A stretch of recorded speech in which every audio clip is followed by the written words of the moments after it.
Desde o momento que o futebol voltou sem público, todo mundo sabia que essa discussão iria aparecer. Essa semana, quase todos os times conseguiram a liberação para que possam colocar torcedores em seus jogos nas próximas semanas.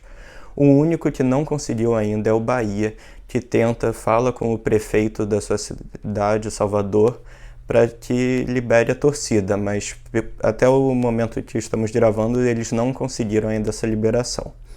Com isso, os times discutem a questão da isonomia, que é uma das principais um dos principais princípios do futebol brasileiro, que significa que os times devem ter condições iguais em um campeonato, ou seja, nenhum time pode obter vantagem alguma. Com isso, o Bahia se sente, até justamente, se sente prejudicado ao não ter a volta da sua torcida, porque não estaria em condições iguais aos rivais. Assim, os times apresentaram duas possíveis soluções para que a equipe possa jogar o campeonato sem se sentir lesada, e as duas, na minha opinião, são um pouco difíceis de serem aplicadas em um caso e na outra completamente fora da realidade. A primeira solução seria o Bahia transferir os jogos para outra cidade. Isso, para mim, já fere a ideia de que o Bahia é um clube muito regional, é um clube muito estadual. Enfim, é um time com uma torcida grande, mas essa torcida está muito focada principalmente na Bahia, no estado da Bahia e na cidade de Salvador. Transferindo jogos talvez também possa ser, de alguma forma, também ferir o princípio de isonomia. Se fosse no caso de outro time, se fosse o Corinthians, o Palmeiras, o Flamengo, talvez não tivéssemos esse problema, já que são torcidas que mais nacionais mesmo, são torcidas que têm representantes em todos os lugares do país. No caso do Bahia, isso é um pouco mais complicado. O segundo ponto que os clubes propuseram é que os times que enfrentarem o Bahia não joguem com torcida, ou seja, por exemplo, o Atlético Mineiro iria jogar todos os seus jogos com mando, mas no jogo contra o Bahia ele não poderia jogar, tanto em casa quanto fora de casa. Isso, para mim, é um grande erro, porque vamos primeiro olhar a situação do Bahia. O Bahia, nesse momento, luta contra o rebaixamento e todo mundo sabe, desde sempre, que pontos são importantes quando você está lutando contra o rebaixamento. Os pontos a serem conquistados, os mais fáceis, os mais acessíveis, são dentro de casa.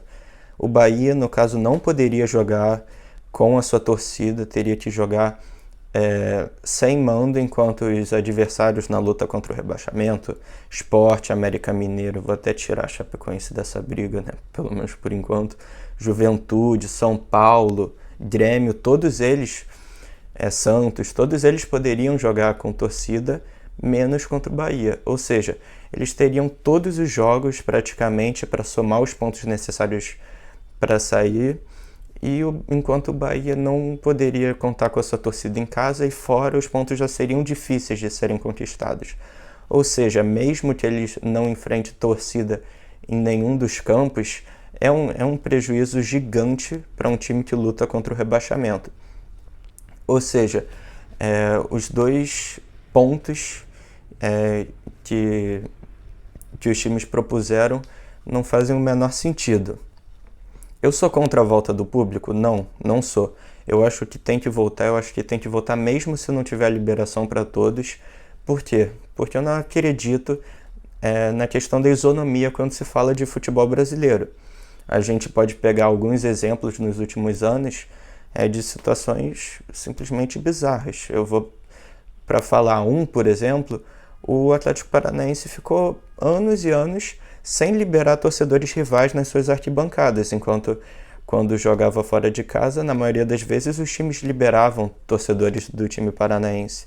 Ou seja, isso não é a condição de igualdade, nunca foi um problema para ninguém da CBF, ninguém dos rivais também fez nada para mudar isso, enfim.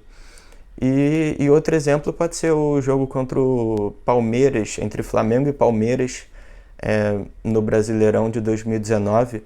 o Palmeiras pôde ocupar todo o seu setor, quase toda a torcida do Palmeiras estava lá, enquanto no jogo do retorno não tinha nenhum torcedor do Flamengo, porque a polícia proibiu, dizendo que por causa de algumas declarações de jogadores do Flamengo poderia haver um confronto entre a torcida, uma desculpa totalmente esfarrapada para não receber uma torcida rival. Ou seja, o princípio de isonomia, pelo menos no futebol brasileiro, é totalmente inacessível, é totalmente hipócrita, até quando nós vemos as situações. A gente tem time sendo prejudicado em data FIFA, jogador voltando machucado da seleção, enfim. As condições de disputa do campeonato nunca foram e, pelo menos por enquanto, dificilmente vão ser iguais. Um outro ponto que eu queria chegar nesse vídeo é sobre a próxima reunião dos clubes. Os clubes estão debatendo a volta do público, estão tendo reuniões frequentes, mas o atual bicampeão brasileiro, o Flamengo, novamente não vai comparecer à reunião e soltou uma nota hoje falando o motivo, avisando por que não iria participar.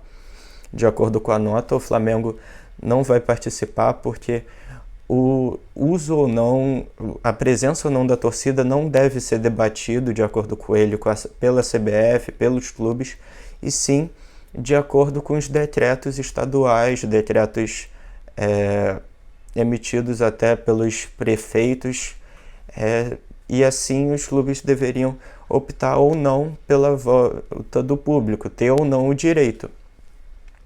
A princípio, eu acho que o Flamengo tem um ponto.